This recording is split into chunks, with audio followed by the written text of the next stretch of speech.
আজকে আমি একটা আপনাদেরকে মসুর ডালের পেঁয়াজি বানিয়ে দেখাবো। তো মসুর ডালের পেঁয়াজি বড়াটা বানানোর জন্য আমি এখানে প্রথমে মসুর ডালটা মিক্সিতে পেস্ট করে নেব।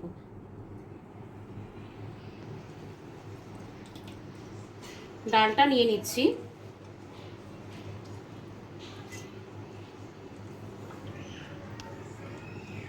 মসুর ডালটা আমি পেস্ট করে নিয়েছি। এখন আমি এক এক করে এখানে নিয়ে নিচ্ছি, একটা বোলের মধ্যে নিয়ে নিচ্ছি। ডাল বাটাটা নিয়ে নিলাম।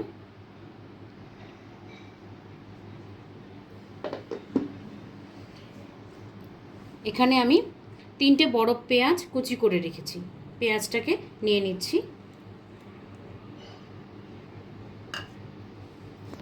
এখানে নিয়েছি হলুদ গুঁড়ো, হলুদ গুঁড়োটা দিয়ে দিচ্ছি। লবণ, লবণটা স্বাদ মতো দেবেন আপনারা। কালো জিরে,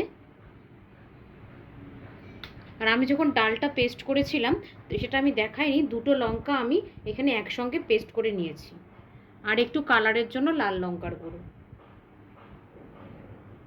আর আমি এখানে রিফাইন তেল নিয়েছি বড়াটা ভাজার জন্য। সব উপকরণগুলিকে এখন আমি ভালো করে মেখে আগে রেডি করে নেব। সব উপকরণগুলি আমি একসঙ্গে ভালো করে মেখে নিয়েছি।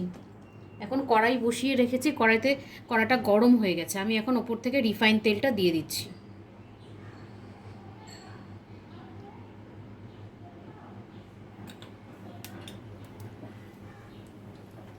সন্ধ্যাবেলায় চা বা কফির সাথে বা পাতলা ডাল আর লেবু দিয়ে এই পকোড়াটা খেলে ভীষণ টেস্টি লাগে।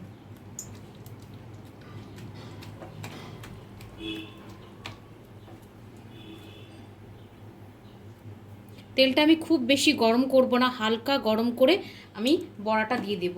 খুব বেশি গরম করলে বড়াটা দেওয়ার সঙ্গে সঙ্গে পুড়ে পুড়ে যাবে, তাই জন্য আমি হালকা করে গরম করে নিয়েছি।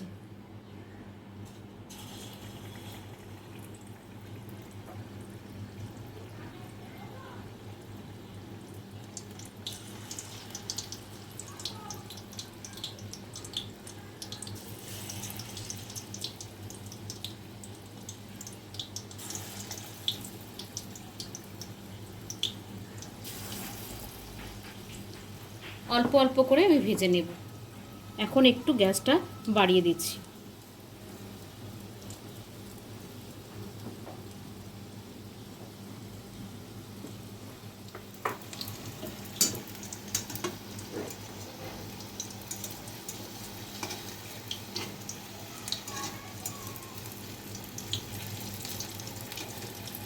এক পিঠটা ভাজা হয়ে গেছে, আমি এখন উল্টে নিচ্ছি। দেখুন কি সুন্দর হয়েছে ভাজাগুলো।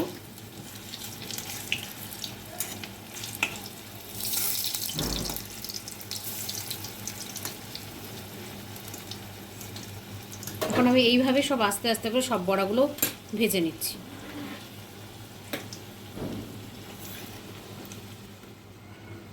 এই কটা বড়া আমি বানিয়ে নিয়েছি, এখন তুলে নিচ্ছি। দেখুন কি সুন্দর হয়েছে বড়াগুলো।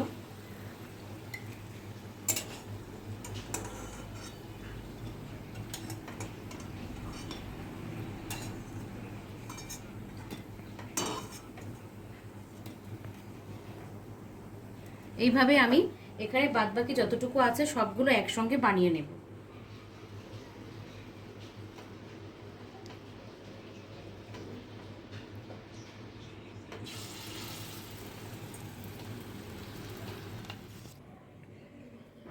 সম্পূর্ণ বড়াগুলোকে আমি এইভাবে সব ভেজে নিয়েছি। পুরো এক প্লেট হয়ে গেছে।